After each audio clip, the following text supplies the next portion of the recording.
Okay, everybody, welcome back. This week we're going to talk about some of the tools you can use to build your case and to enhance your interviews. I call it cool tools, but some of them aren't so cool, but they're all very useful. And in fact, by the end of this particular unit, you're all going to have available to you a list of at least 150 different sources of info that you might think about checking in order to enhance your investigation, to fill in, your who, what, why, when, how, when, and then also to build what we're going to call a dossier on potential interviewees. So first, let's recap what we talked about last week, and I want to be really clear on something, because sometimes when you look at that unit about interviewing people, it really sounds kind of devious. It sounds like we're trying to uncover the worst about people, and I will tell you that I'm an optimist, and I think people are good. They're good at heart. There's some limited exceptions, right? There are sociopaths and psychopaths amongst us, but they are few and far between. Most people are good at heart, but they're fallible. They're human, and they don't want to share their faults, which is really what we're asking them to do, especially when we get into suspect and subject interviews. It's not trickery. It may have sounded like we're trying to trick somebody into saying something, but what we're really trying to do is just to get them to tell the truth, with everything really except for the why they did it. And I will say that in that case, maybe you could say it's a bit of trickery. But we're really trying to just get them to admit what they may have done. We don't want to take a false confession, but we do, if we know and we have other evidence to support it and we know we have the right person, we do want them to get that out and get that confession. I think people want to do that. I think they want to make things right. And really what we're doing is we're not being dishonest. We're being, that calm, measured, business-like professional, but we're offering them alternatives and soft landings. So, is it easier to say, I killed that person because I thought they were going to try to kill me first, and I thought they were breaking into my home, and, they looked like they had a gun in their hand, and that's why I shot them? Or is it tougher to say, I shot that person because I'm a sociopath and, I just enjoyed watching the look of death in his eye, right? The softer landing is where people want to go. And if we're not concerned with the why, there's no reason we can't give them that soft landing. And in some ways, don't look at it as trickery, look at it as compassion. Because what you're allowing people to do is to do the right thing by admitting their fault and getting that out of the way. And if they want to take a little softer landing to do that, that's okay. There's no harm, no foul in that for our purpose. And really, at some point, they probably know why they did it, and they'll own up to that internally. What do we mean by these tools? Well, they're systems, they're sources, artifacts. They're usually generated by the person you're interviewing or by someone else, but they are personal generated, right? And they enhance your investigator ability. They help you clear the matter. They are the evidence, right? The stuff that goes in an evidence bag, or that you can view, or that you can touch, or that you can read. It could be directly related to the matter, which is the first type of evidence we'll look at. And then it also could simply help you frame conversations, which is the second type that we'll spend a little more time on, actually, because it relates back to our unit on interviews. But in any case, you're going to use this information to validate that what, when, where, how, who, why in your investigative plan. So you're going back to your investigative plan. If you remember correctly, you wrote the questions that you need to answer, the proofs, and then you made some list of things that you're going to use to try to do that. You're going to start there and build on that, but that's really where you're going to, is that second layer of the investigative plan where you listed the tools and potential sources of information. That's the tools that we're talking about. So when it comes to these investigative tools, there's really two main goals of these. The first one is fact-finding. You're simply finding facts and you're confirming, clarifying the questions in your investigative plan. When did this take place? Well, the complainant said between 1 and 3 in the afternoon, this person entered my office and slapped me in the face. So you're going to confirm that both parties, the person who was slapped and the one who did the slapping, were available between 1 and 3 at the location. You're simply really going down your investigative plan to understand whether or not there was opportunity in this case. There's also the dossier building part, where you're collecting information that will help you in the interviews. So as you're collecting one, you're also collecting the other in most cases. But you're going to build information about both the victim and the potential perpetrator, or the accused, so that when you interview them, you have more information to help guide your interview and help guide some of your questioning. So you really have two main goals of the tools, the fact-finding and the dossier building. In your investigative plans that you wrote in the midterm, you identified many of these fact-finding tools yourself. Time-stamped records, so access control records. When did they run their ID badge on a card reader? What time did it say they were in or out, right? What time did their time card say? When did they punch in and out? Video evidence, right? Stuff from the CCTV, actually VSS system, where you go back and you're looking at the footage. Work and disciplinary records may very well be fact-finding tools in investigation to see whether somebody had a prior instance of something. Their resume, were they working in, and their job description together, were they working somewhere and doing something that they were able to do, that they had a history of doing and they were required to do? Very important in many investigations. All the things that you listed in your investigative plan as potential sources are the first places you go. And then when you find out those may not give you a full picture or may need some enhancement or verification, you'll find other ways to do that. So in essence, if you're looking at your video and you're looking at your card access system, you'll need to verify one with the other. We'll talk a little bit about that in a minute. But basically, you're going by your investigative plan and just ticking off those sources that you have. Hopefully, if you're using OneNote, it's easier. Just ticking those things off that you listed that you want to find your facts so you can verify the people were there, that they indeed, somebody else may have seen it, who the eyewitnesses may have been. So one place you can go to get some of these fact-finding records are your own systems, right? If you are the security manager, as part of, an investigator, security manager, you own certain systems that give you a fair amount of what you need in the fact-finding side. Access control histories. They'll give you the names of potential eyewitnesses, perhaps. If something happened in a certain area at a certain time, and you can go back and see who may have been in that area by way of card transactions, that may give you a potential eyewitness list. Video systems. You could go back to the video system and run the video. And everybody always goes to that, and we'll talk about that in a later slide. But you can put people in places and show their possible field of vision.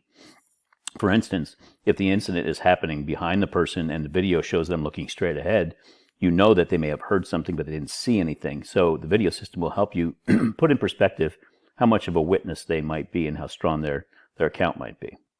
Alarm systems.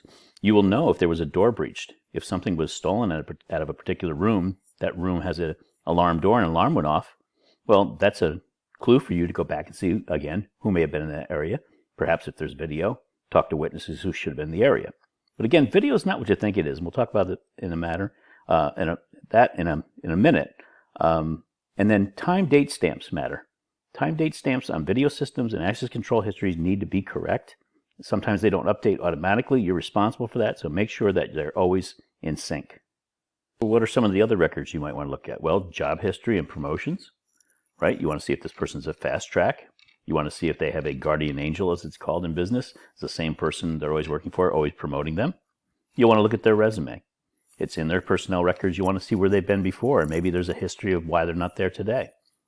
Their original background check may give you information on where they've lived, where they went to school, and other facts about them that you may tie to your case.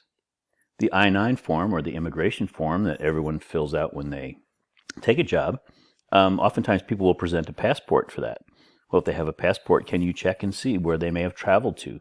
Some issues in the workplace become cultural, and sometimes people bring that cultural bias, if you will, into the workplace, and it's the reason or a extenuating circumstance of a particular wrongdoing.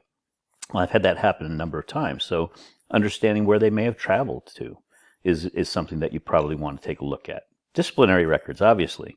If they've been disciplined for something before 3 or 4 times, and you're looking at that same issue, you have a pretty strong indication that they may be involved if they had been proved to be involved in similar incidents in the past.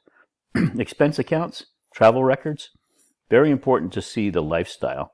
And that's more of a dossier item sometimes than a fact-finding item, but it still can tell you about what their habits are, what they spend on. Is there any travel that looks out of place? Any expenses that look out of place? Same with procurement and purchasing records. What are they buying? And then authorized signing authority. Every company has levels that people can sign for, right? Once you reach a salary position, normally you will have an authorized signing limit.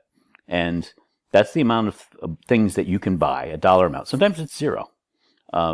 In my case, I can sign for $50,000 of new purchases. So if I need to buy something and it's less than $50,000, I can sign the purchase order and buy that item for business purposes.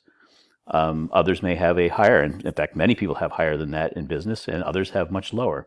Look at what their authorized signing authority is. If you're looking at a theft and they have a very high authorized signing authority, you should be concerned about what else this person may be up to.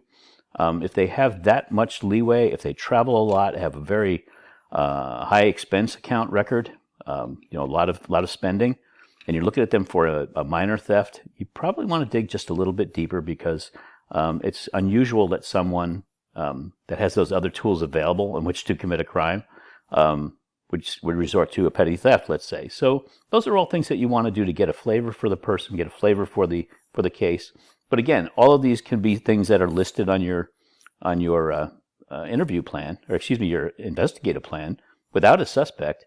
That if you're looking at a case of somebody cheated on expense accounts, then this would be something that you're going to look at, right? An expense account record. So all of these are sources of records internal to a company that are very easy to get, that you simply just have to ask for and have a good relationship with HR to ask for them. But besides all that, when you get to the interview stage, wouldn't it be nice to know the relationships, the financial status of your suspects and subjects? I mean, look, that goes to the why, and you don't have to prove the why, but it certainly is nice to try to hone in on one, right? The education level of an interviewee. If the crime is one of very intricate embezzlement, right, using a very intricate scheme, it is unlikely that someone who doesn't have a high amount of accounting skill and education is going to be able to perpetrate a crime like that. Understanding your interview's education level then is important. Understand whether people are living outside their means, right? If you understand the person makes $50,000 a year and lives in a neighborhood of $1 million homes, it could be that they have an inheritance. They could be a trust fund baby. Their spouse could have a higher paying position. They're the lower earner, and therefore, their earnings are not impactful on the value of the home. But you kind of want to know whether people are living outside of their means, and that may be a motivator to commit a crime, especially one involving finances. Habits, opinions, and moral compass indicators, all of those things will come into play in an interview. And I'll explain why in a second here. And of course, arrests and convictions and other legal entanglements, understanding those before you interview somebody helps take you down the right path when we use those techniques we talked about last week. And the tools we use for those are called dossier tools. So dossier is a collection of papers and or sources containing detailed information about a particular person or subject, together with a synopsis of their content. It really is simply putting together a history, in our case, on a person, your interviewees, each person, your suspects, and definitely your subjects, so that you have a grander understanding of what they are in a holistic way, right? You don't want to just know, well, I know that he's a machine operator. I know he's been here for 2 years. I know that he works the day shift. You want to understand a little bit more about this person if you're going to interview them and potentially take them down the path of baiting techniques, right? You're going to want to know what they like, what they don't like, hobbies, politics. What are they, a family person or not a family person? How are their finances, right? Is that maybe something you can bring up in an interview?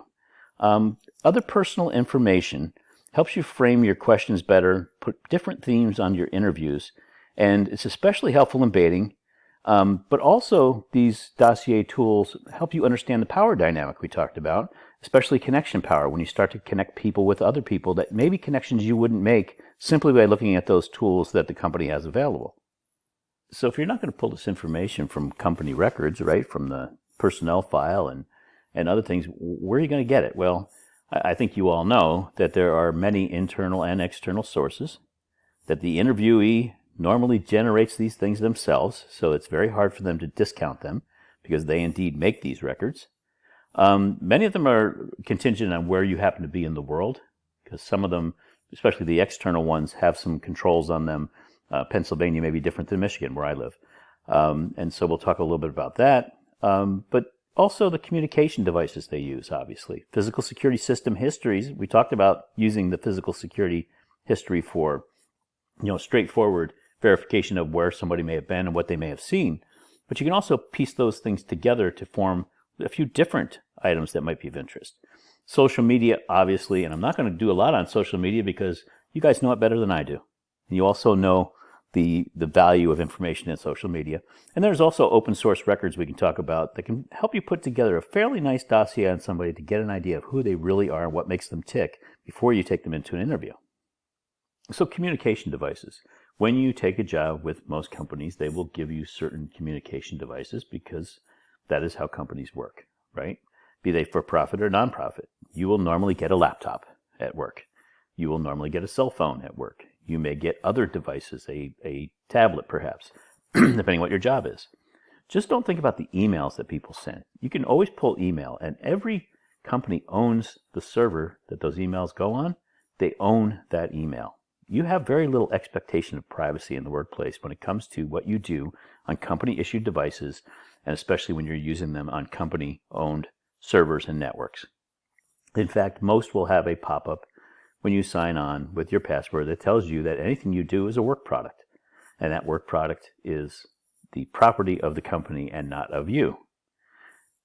So when you go in to do an interview with somebody, you may want to pull their email. You'll have a good relationship with your IT folks and your forensic folks, and you want to pull their email. But also think about instant messaging. Many companies have an internal instant messaging. It's not just over cell phones where you're doing text messages back and forth, but those are also in play. Cell and desk phones, you can't necessarily bug a phone, right? That would be illegal, but you can pull records to see where people have called, right? Teams, Microsoft Teams, a relatively new tool, has a chat feature. They're all company property. You should pull every one of those records. When you pull cell and desk phone records, pull the records just to see what numbers were dialed out. I mean, that's all you're looking at. You're not invading somebody's privacy and listening to the conversation. Now, on instant messaging and email, and it's in writing and it's on your company server, you certainly can read those, and you should. You're generating that work product on a company system. It is open season. Now, external email servers, when somebody goes on their work computer and then goes to their Gmail account, you will only be able to see they went to that Gmail account. You won't be able, or went to gmail.com to check their email. You won't be able to necessarily see. Most companies don't have a keystroke monitor on where you capture everything. Certainly, if you get a job working with the NSA, there's going to be a keystroke monitor on. They're going to be able to tell everything you write with that laptop. But in most places, external email, you'll only be able to see where they go. However, oftentimes people will forward messages, so those are open season too. Once they come onto your server, once they come onto your system and onto your device, if you own the device and you give it to an employee to use, you have an absolute right to look at those things, and you should pull as much information as you can to try to build that dossier. So, what are some of the things that you might find, and what are some of the things you can use from pulling that information? Subjects make errors. That's why they're subjects, right? Nobody has the perfect crime. Internet searches. People will often search the internet for all kinds of things related to something they did. Now, it could be how-tos, how to call in a bomb threat, how to steal from your employer, how to download software without getting caught. People will do internet searches for things that are directly related to what you may be investigating. Okay? Wayfinding programs. If they say that they don't know a person, they've never been to a place, but you go in and you find out that they went into a search or a mapping program, you'll find that they have time date stamps where they look up an address, right? You can challenge them then in an interview that if you didn't know this person, why were you looking up where they live? Why were you looking at a Google view, aerial view of their home if you have no interest in them? And you will find that happens. Now, IMs are particularly interesting because people tend to relate that to the text message you send on your cell phone. So people text back and forth stuff all the time, right? And they chat on their phones all the time. They use Snapchat. Right? It supposedly goes away, which we know it doesn't, by the way, because there's screenshots. And so there are many, if you think that Snapchat just goes away and there's no history of it, try again. But people tend to think of the IM features on their company laptop in the same way they think about text messaging, and they will say anything, and they get very sloppy. Can't tell you how many cases I've cleared where there was nothing in the email, nothing in the search history, but their IM was just full of information that took me to somebody's guilt. So IMs on a company system, definitely a great place to look. People forward personal mail to company addresses. Oftentimes, it's because companies have such great cybersecurity on their systems. It's easier sometimes to draft a document on your home computer, not have to worry about all of the the sign-ons and VPN and everything else. You do it, then you just email it to yourself. And people do that all the time. They also think that when they delete things, it's deleted. And if it's on a server, it's really not in most cases. So, all of those things that make people sloppy. They think they know computers well. They think they know how things are set up. But realistically, they get sloppy. And that's a great thing for us in our job. Have a solid relationship with your forensics or IT forensics person, or someone in your IT group that has access to pull all these records. You don't want to go and start asking for them and then having them have to go ask HR, can I share this with people? Then you're going to have a meeting as to whether or not it's allowed. Then you have to go to a lawyer. You need this stuff fast. Set up these relationships ahead of time so that you can get this information pulled on a request and have it pulled quickly.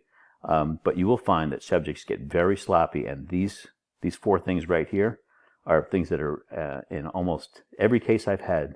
There's been a piece of evidence in either the internet searches, the wayfinding, the IM, or in forwarded emails that was very germane to my case. So don't let those things go untouched. Now, we talked about physical security devices and just finding those basic pieces of information that say, go, no go. Was the person here? Were they in that area? Were they seen in that area? The video. But start to look for patterns. On an access control history, people generally come to work at the same time every day, roughly. Normally, if you're a commuter, it's a matter of traffic. You come into work at 7:45, even though you start at 8, because either you want to get an early start on the day, you want to go to the cafeteria and get a cup of coffee and then go to your desk. You need to get changed to do a job because you work in a place where you need to wear a uniform. Whatever it may be, people are they're in habits, right? They're creatures of habits. Look for pattern breaks, especially around the times of your incidents. Why may a person came in at 10 o'clock in the morning when every day they're there at 7 a.m.?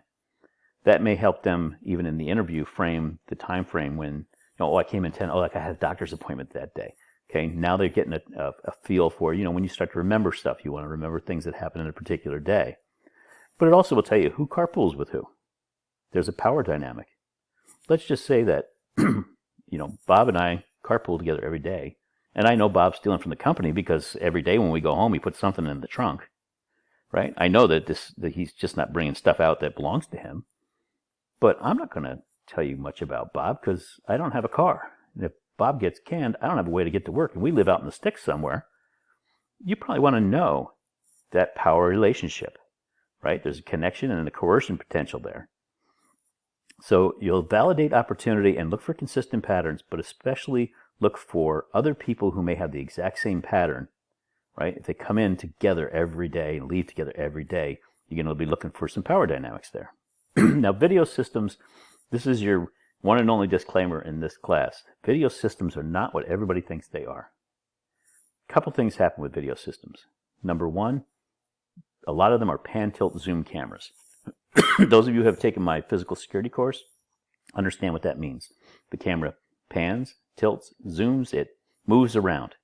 It's on a swivel, right? It's on a motor. And I will tell you that when the camera is looking right, that's when everything is happening to the left. If you look at the law of averages, if it takes 30 seconds for a camera to move from its farthest left side pattern all the way over to the right and then come back again, right? 30 seconds, it's a full minute before you get back. 30 seconds away, 30 seconds back. A lot of stuff happens in a minute. And I will tell you that a lot of things that you would think you catch on video, you won't. That's number one. Number two, everybody says you're always on video. Well, when you're walking through a big city, that may be true. A lot of video cameras hanging in big cities. But I will tell you, inside of most facilities, unless you have a reason to cover every inch of your facility with cameras, most of them are not. And the saturation is probably closer to 15-20% of a facility is on camera. That's anecdotal, but I think it's true. There's very little that's caught on camera inside of most businesses. So if you go to a doctor's office, there's probably going to be a camera in the waiting room, by the receptionist perhaps, right? But there's not going to be anything in the treatment rooms. If you go into a store, they're going to cover all the areas for for all the merchandise. Probably not going to be much in the back, mean, where the inventory rooms are, and there certainly won't be anything in the boss's office. He sets the cameras up, right? I mean, he tells them where he wants them. It's not as saturated as you think, okay? You really have to use multiple views to try to piece together a story, but don't over-rely. And I did notice on some of the investigative plans, everything was, I'll check the cameras, I'll check the camera, I'll check the camera. You're not going to really, in reality, have that option. Very little is caught on cameras, so start to look for other things. But if you do have cameras, look at multiple views and multiple, in the time frame, what else was going on around that one. Don't just look at one camera, see something, because you may find that it pieces your story together a little differently if you look at multiple views. Time date stamps. Again, especially in video. Now, most videos are on net video recorders these days, and they are oftentimes synced with the server. They are a server in and of themselves. But not everybody's using net VRs. You still have DVRs, you still even have VCRs out there. And the time date stamp, when the time changes, right? Eastern Daylight to Eastern Standard Time.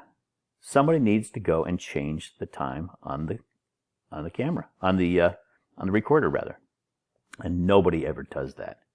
It is one of the major problems when cases go to court that the time date stamp on video does not match reality.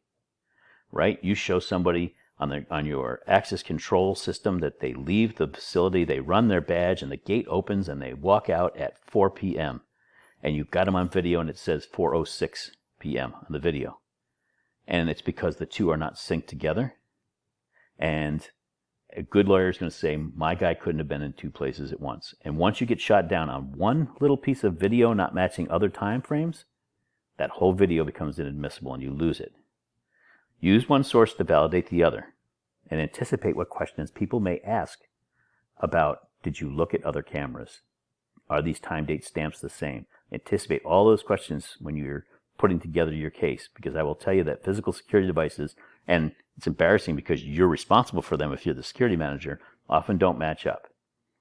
But use them to piece together other patterns. You're really looking for consistency when people come and go, and when there's changes, and when others come with them, and then all of a sudden don't come with them. It may help you in a case to understand what's going on with this person in their life. Now, open source records are just that, things that you can go online to search on just about anybody. Now, arrest records and conviction records are different from state to state. I will tell you that I find it interesting.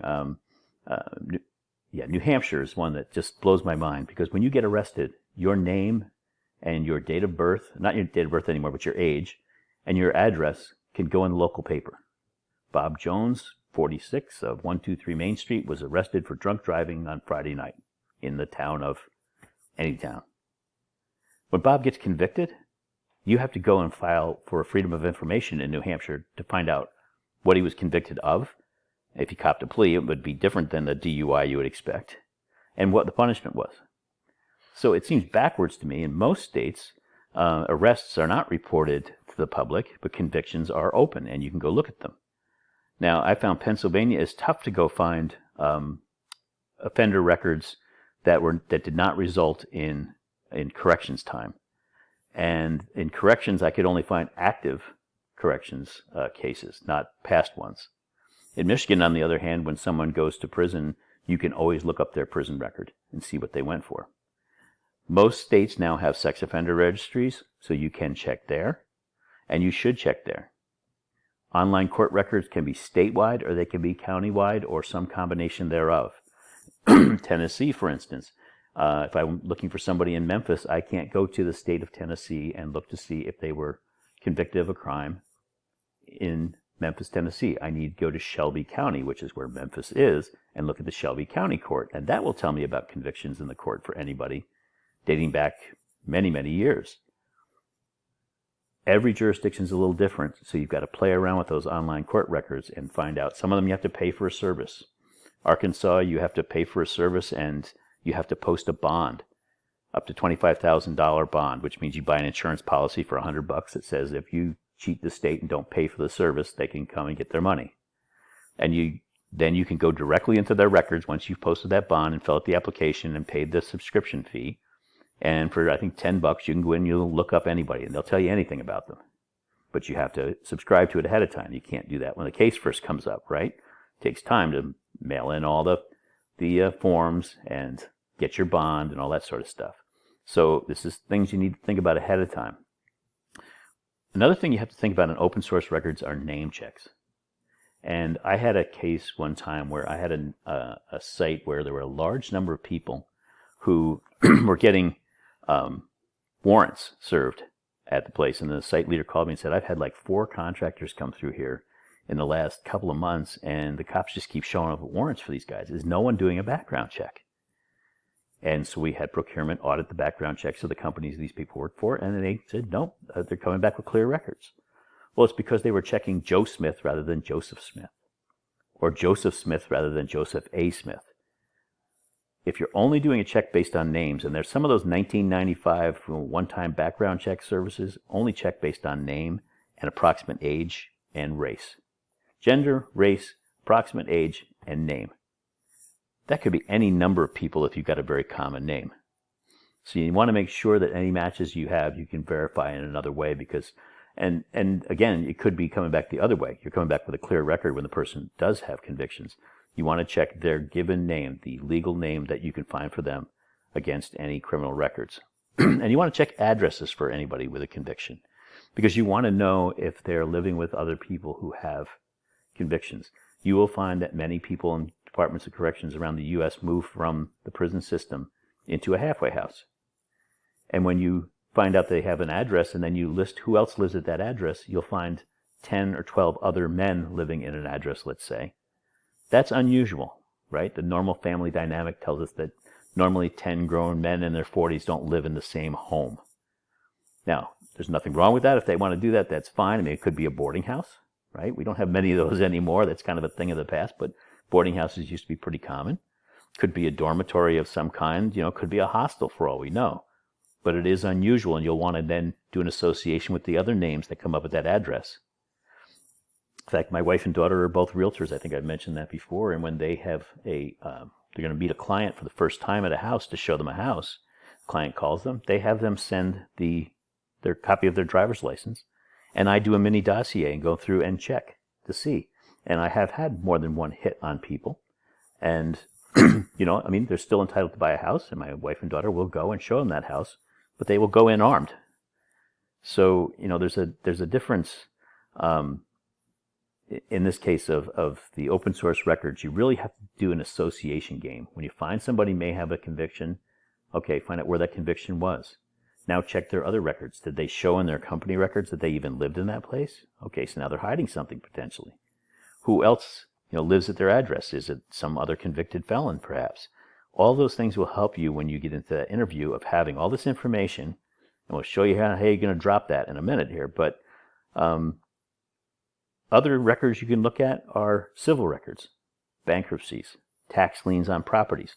If you have their address, almost everywhere in the U.S., you can take an address, go into a county record, and see the tax record. It will tell you the size of the home, the value of the home when purchased, any improvements they've made on the home that they've pulled permits for, and what their taxes are and whether their taxes are current. All important information to know somebody's financial health. If they're way behind on their taxes, if they made huge improvements to their home over the last year, person makes $50,000 a year, they've put $400,000 worth of improvements into their home, I would call that a clue. I would say it's something I want to look at. It's not impossible, but it's an anomaly. LLCs and businesses associated, you want to know if they have a side job. Right? The case I explained with the person who was doing landscaping work and doing it at a cut rate in exchange for promotions and better work assignments, had an LLC, which is a limited liability corporation, and it's very easy to form an LLC. You normally, in most states, fill out one form and mail it to the state, and they give you a tax ID number, and boom, you're done. You're an LLC. No incorporation, no real protections either. The incorporation gives you a whole other subject, but that LLC is normally associated with a home address, and you want to know if there's other businesses going on there. Property records, and then obituaries. I have found some interesting things in obituaries, quite frankly. Somebody has just recently lost a close family member. They will be listed normally in the obituary. You pull those just online. Can be county records, can be newspaper records. They may have inherited a lot of money, which may answer some of those questions on finances for you, but inheritance takes time. The day somebody dies, you normally just don't inherit all of their money. I mean, it's normally a year process or more. And death is expensive. If they've had parents who have been ill, recently passed, they may have mounting medical bills from a family member. Those are all things, all of those records are things you want in a dossier. They're going to help you frame your interview, especially when you get to subjects and suspects. So we're gathering all this information from all these different sources so that we can try to make a better interview. Okay, social media. You guys know a lot more about social media than I do. There's no question about that, because you grew up in a generation where social media is something that wasn't new, something you basically were raised with, right? But I will tell you, there is no limit. I said how unthinking. There is no limit to how stupid people can be with social media. No limit. Some of the hits I've had on people I was going to interview. I had a guy who I was going to interview, and the first time I put in his name and came up with a Facebook account, he had a bag of pot, a 9mm pistol in one hand, and a handful of $100 bills in the other. Now, the pot was illegal. He may have had a pistol permit. I don't know where he got all those $100 bills, but he was trying to play big guy, and he was trying to sell me on the fact that he was the most upstanding citizen in the world. It was just really kind of a bizarre picture for somebody from what he was trying to portray he was. I had a person who was putting out invitations to underage girls on social media. Had him in an interview on a I think I even may have talked about this case. It was a destruction of private property case. And when I sat there in the interview, I pulled up his social media account, and there it was. And he was obviously knew that the girls he was talking to were 15 years old, and he was trying to invite them to meet him at a bar. I mean, the guy was an idiot, right? But those types of things are very good to know when you're going to go and interview somebody. I have found people that have separate accounts, and I'll call them separate families, because in my case, it was not married, but the person was married to one person and had a girlfriend in another city, and basically one didn't know about the other. He was taking business trips every other week, and his business trips were to stay with the other family. This case is just now going to go to court, actually, and it was just bizarre to me. I couldn't figure it out. And at one point, he had 3 of them going like that. So he was home for 1 week and then gone for 2 on business trips. Business trips were on the other side of town with the other family. And he had social media accounts that showed him 3 different accounts at one point that showed him with the different families. And he had children in each one of these cases. I have found photos taken off the net that people claim to be theirs. Here's my new car. Here's my private plane. Here's my yacht. And then you go and you search and you find, obviously the person didn't have any of those things. And they just took photos off the net, put them there to try to impress people. And then obviously fake names and profiles. If you've not seen Catfish on MTV, watch it, because it's hilarious if you ask me. But social media really is, while it's important to some people, and I know that it's a great way to communicate, and I know that, many of you were brought up on social media and use it a lot. It is indeed a cesspool of information that is great for an investigator. And if you have things in your social media accounts, it's too late to erase them, but it's not too late to start to try to change them. And I will just leave my admonition at that. But I will tell you, from an investigator standpoint, social media is just the greatest thing since pop-up toast. It is fantastic for pulling information. So obvious places you go to Facebook, Twitter, Instagram, MySpace. If you haven't heard of MySpace, it's it was an original version of Facebook, if you will. Not quite as sophisticated, but it's still out there and it still has crumbs. And it will give you some insight into people. And look, in MySpace, I don't think it's been used for 20, 25 years really actively by anybody. But when you can go in and you can find crumbs of what people were like and some of the things, and maybe even connections that they still may have, it does help you. LinkedIn is a really good one in that many of the profiles are not complete. Very unusual that somebody would put in a job that they got fired from. So if you have a resume and you compare it with their LinkedIn account, you may see that their resume says they worked somewhere, right? Because you got to have some time frame in a resume, right? But that's not mentioned on LinkedIn, or vice versa. They put it in LinkedIn when they set up the account, never took it out, but it's not on their resume, and somebody missed it when the person was hired. You want to look for differences in those. Chat rooms are still around, blogs definitely, and forums. Look under the email addresses you have for the person. You will pick up in Facebook and Twitter and other places email addresses. You will look at patterns of email addresses. When you find those, search under those email addresses anywhere you can. Screen names. And also look at the network ID. Many people use their network ID from their job as a screen name in other social situations and social media pages. So if your name is John Smith and your username at work is jsmith01, you will find that people use jsmith01. People don't want to remember a lot of passwords. People don't want to remember a lot of screen names. So they will try to standardize on them. Once you find one and you find that right one, but use anything you can. Any email addresses you have for the person, any email addresses you find for the person, any nicknames you find in Facebook. All of those will be able to link back to chat rooms, blogs, forums, and you'll want to know in their internet history. What blogs do they read? It'll give you an indication of what's kind of on their mind. If all they read about is guns and ammo, then you got a gun guy. If all they read about is the Detroit Lions, then you've got somebody who's highly depressed because all they do is lose. Quite frankly, you really want to know about the interests and the habits of a person. So anything that they give you, and these obvious sources, is gold for you. Some less obvious places to go look for information on people.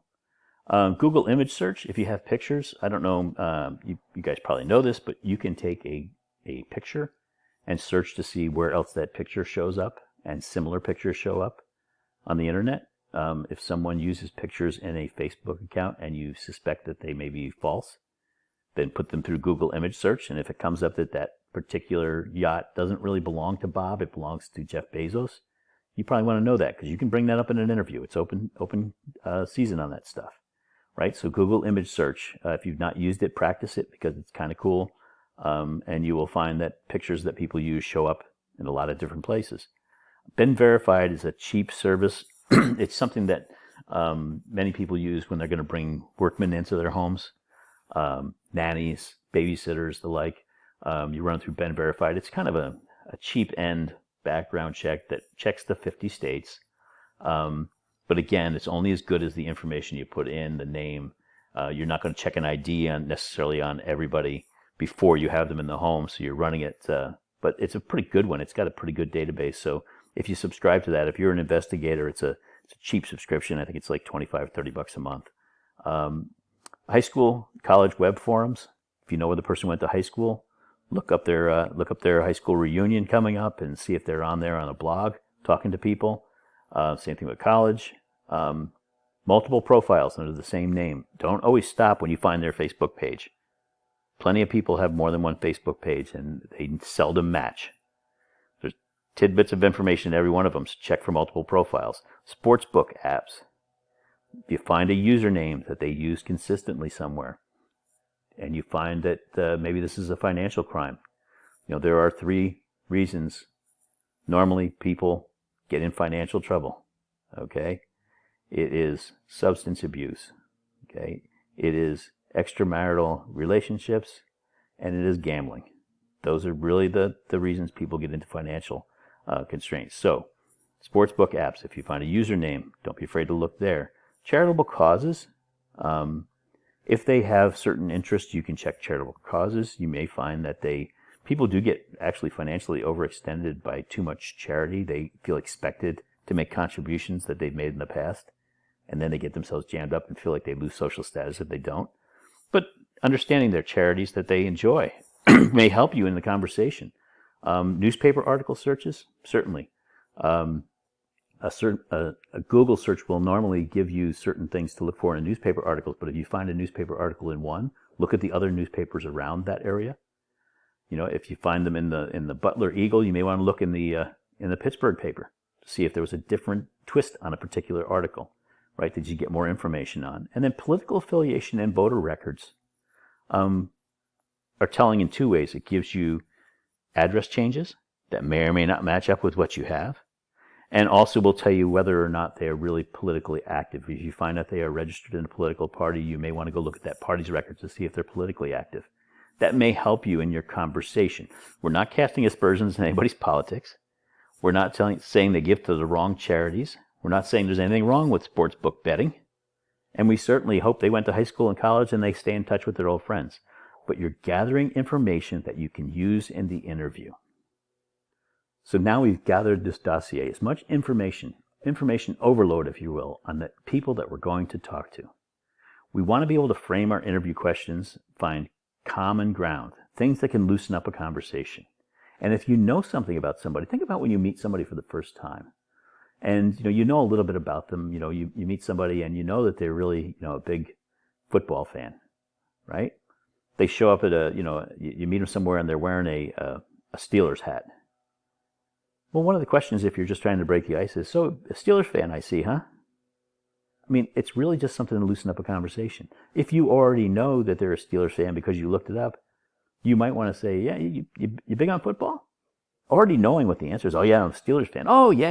I'm a big Ben fan. I love the guy, right? Loosens up a conversation.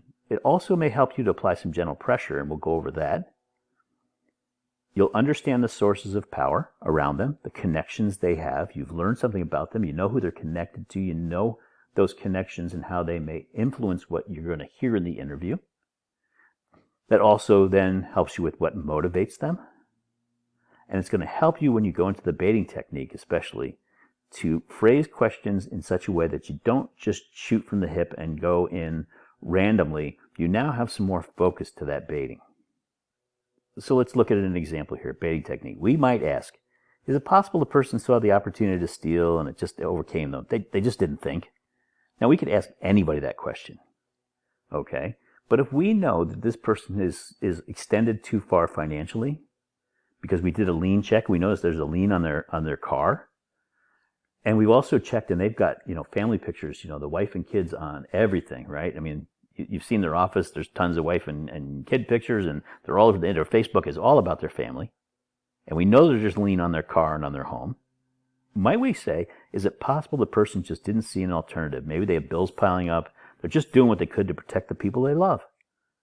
That is a soft landing for that person who is extended but is very much devoted to their family. You have offered them a plausible soft landing to why they may have committed that offense. The first one, you may get them to go on, is it possible the person saw the opportunity to steal and just overcame them?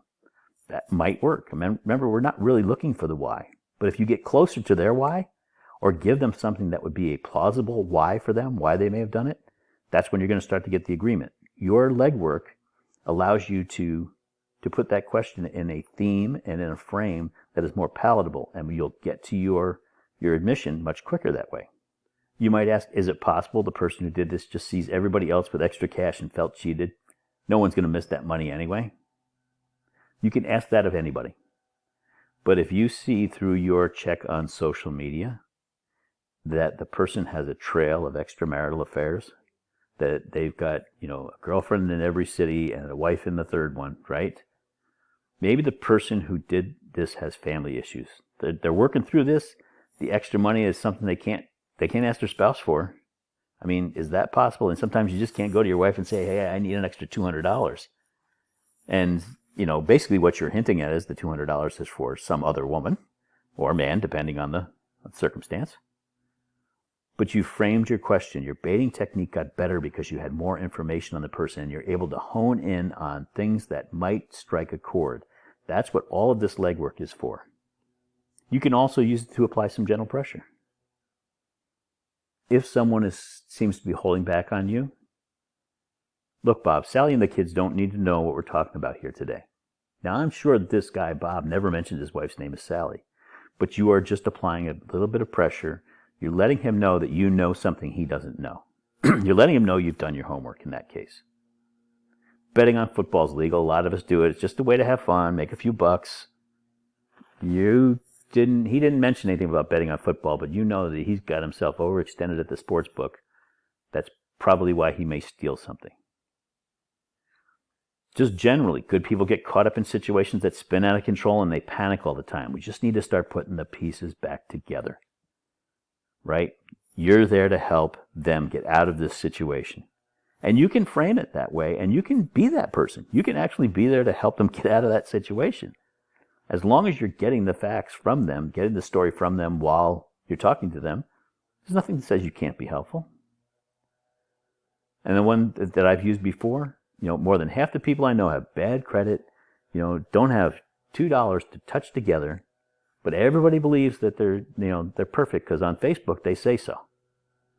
And so it's like you're competing with everybody else, and we know that stuff on Facebook is just baloney. Not everybody is rich and famous and good looking. And sometimes people just need to hear that, and that's the pressure that says, you know what, you're right. I don't have to be that person. I can tell you what I know. These are gentle pressure questions. There are thousands of them that you can use. But each one of them has a little grain of something that relates to that person, and you got that from doing your background information. So last week when we talked about baiting technique, right, offering those plausible reasons why this person may have done what they did so that they accept one of those reasons because it's a soft landing for them. It's the most palatable thing for them to admit to, whether or not that's the reason or not. Again, it's a why. We're not as concerned with the why as we are with the did you do it, right, when we get to that subject interview. But baiting isn't always random. If you do that proper dossier first, your themes become much easier. You'll be able to start on things that hit a tone right as soon as you go into your baiting technique. You have to be empathetic. You can't be accusatory. The whole idea of everybody, look, sportsbook's legal. Nothing wrong with that. Everybody bets football, or at least they, even if they just bet with no money. I mean, everybody says, I bet you Indiana is going to beat Penn State this week. Nope. Sorry if that's too soon. But everybody says that kind of thing, right? So it's nothing wrong with it. You can be empathetic when you make these statements. They don't need to be accusatory. One thing you have to be careful is don't project your own morality. Keep your game face on. If this person is a gambler and a substance abuser and a womanizer, and those are things in your moral code that you find reprehensible, you cannot let that come across in the interview. Keep your game face on, professional, calm demeanor, and don't project your own morality. You have to be disinterested. That's the word, not interested. If I'm disinterested in something, I'm saying I'm interested in it, but I'm not interested in the outcome. Right? I'm not here to pass judgment. I'm here to collect the facts and get the story straight. And you're going to be helpful when you do that. Plan those pressure questions out ahead of time, though. If you know that you're going to strike a chord, you may need to strike a chord with somebody, always have at least one pressure question in your notes that you're going to go to. Because if you get them to the point where they're not quite sure and you think you got them, and they're going to maybe accept something, that little pressure question may be the thing that just says, okay, this guy knows, so I'm just going to come clean. So have that question done ahead of time before you get into the interview. We're a little over time here, at least the time that I promised you, so I'll go through this quick. Some things to remember. Generation Z, no social media best. Don't go into an interview with somebody your age, quite frankly, and try to give them any kind of baloney about social media. They probably know it as well or better than you. But also understand that parents and grandparents participate in social media a lot. Facebook is the number one way that grandparents stay in touch with their grandchildren. So, if somebody comes in that's you're going to interview and they happen to be 60 years old, don't assume they don't have a Facebook page and that they're not active on Facebook, because it's just as addicting for people 60 years old as it is for people 16. Generation X, the people who today are 30 to 40 years old, they blog and read blogs, right? Follow their internet history. I was able to find someone who was buying night vision goggles for the Michigan militia through company buying, through procurement, because I traced back his internet history and it showed that all he did was read blogs about the militias around the country. That's what made the whole thing click together. I could not understand what he was doing when I could see he was buying things and couldn't really, I found the night vision goggles, but there were also other things that just weren't making sense. When I put it all together, they were all things that could be used for, this case was a, militia group. So Generation X, look for what they read in blogs or what they write in blogs. It's a good place to start. Baby boomers, people like me, will have the best background. If you could do a full dossier on me, because I've just been around longer. It is easier in many cases to do a dossier on somebody simply because they are older. Because the longer you live, the more footprints you leave. So with an older person that you're going to interview, I would suggest that you go through and really press on that dossier. Don't assume that, okay, there's not going to be much in social media, and they've been here forever, so there's no arrest records. People get arrested and convicted while they're on the job all the time. They take vacation for their 1 week jail time they have to do, and they're on probation, and you never know it. Don't just stop because somebody's older. Don't look at the dossier, however, as an indictment. Nobody is perfect. You are going to find things on everyone, right? Everyone that you do a really good dossier on will have something that they say, gosh, I wish that hadn't come out. Because people are people. You're doing this to enhance your interview, not to pile on, not to say, oh, well, if they did this, they must be guilty of that. You're doing this to add flavor and color to your interview, to add more options for you when you get to baiting and reconciliation, really.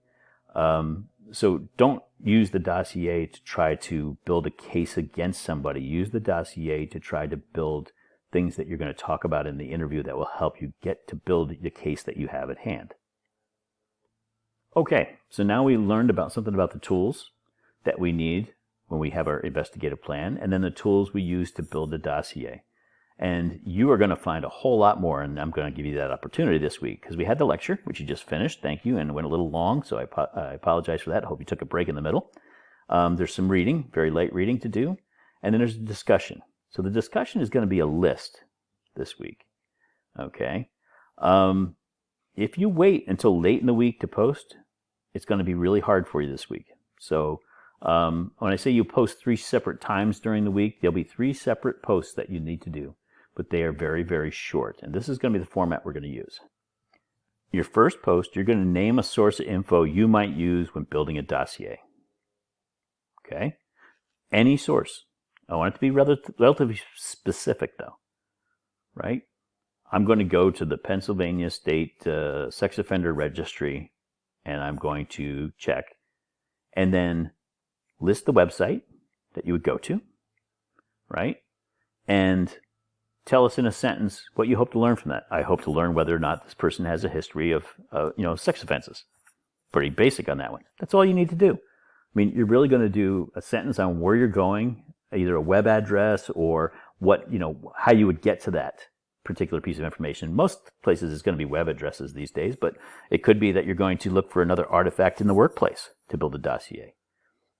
I'm going to go and I'm going to look at their charge account from the cafeteria. Some cafeterias have charge accounts at big companies, right? Where you use your badge and you buy your lunch. Because I want to see what time they go to lunch every day and see who else goes to lunch with them. I mean, that could be something that you want to do. List what you're looking for, where you're going to look for it, and then what use you think it would be. That's it. That's your first posting. Your second post, you have to wait for one of two things. Either 24 hours to pass or 10 other students to post. So you'll need to go in and check. Have 10 other people posted, or has 24 hours passed? And then you're going to do it again. And then you're going to do it a third time. Okay? But you can't post your first post and then a second post with another one and the third post with another one all at the same time. You post one, then you wait for either 24 hours or 10 more postings, whichever comes first. Then you can post your second one. Then you can post your third one after waiting 24 hours or 10 more students to post. Nothing can be repeated. This is the tough part. Repeats don't count. You need 3 original posts to get credit. So you can't use something somebody's already used. So if you are someone who likes to come in on Thursday, you're going to have to read everybody's posts there, everybody's suggestions, and cross those off your list because you can't repeat anyone that anybody else has used.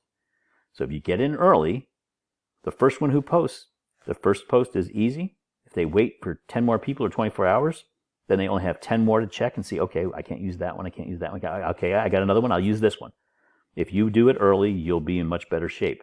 If you wait till Sunday, you're going to be reading through at least 60 posts to see what other people have used, and you're going to want to make a list so that you don't use those again. So I would suggest that you actually do make a list of what people use as their sources, right? As you go through, every couple of days go in and just, make a list of everything that's been done so that when you finally get to your third one, you're not going to repeat any of those. If you have questions about that, certainly call me and ask me about it. But just remember, no repeats. One more time for everybody. You're going to post on 3 separate occasions. You're going to be specific by adding what you're looking for, a web address or some other way you're going to find it, and tell us what you get from the check. You can do that in 3 sentences. No repeats. You post, then you wait either 24 hours or for 10 other people to post, and then you post again, and then you wait for either 24 hours or 10 more people to post, and then post again. If you do that and no repeats, you'll have completed the whole thing for the week. You must have your first one in by Thursday at 11:59, and all 3 of them must be in by Sunday at 11:59. I will take out any repeats, and you will not get credit for those. So I really suggest you start early this week. With that, we have gone through our investigative plans, our investigators' demeanor. We have looked at how to conduct interviews. We've looked at power dynamics that may impact those interviews. Now we've looked at building a dossier to enrich those interviews and make them even easier and more focused, especially when you get to subjects and suspects. So we'll keep building on that in future weeks. Have a great week. If you have questions about the discussion, I will be active in the discussion this week because I am on vacation from my other job. So I will be active, and I will see you on campus.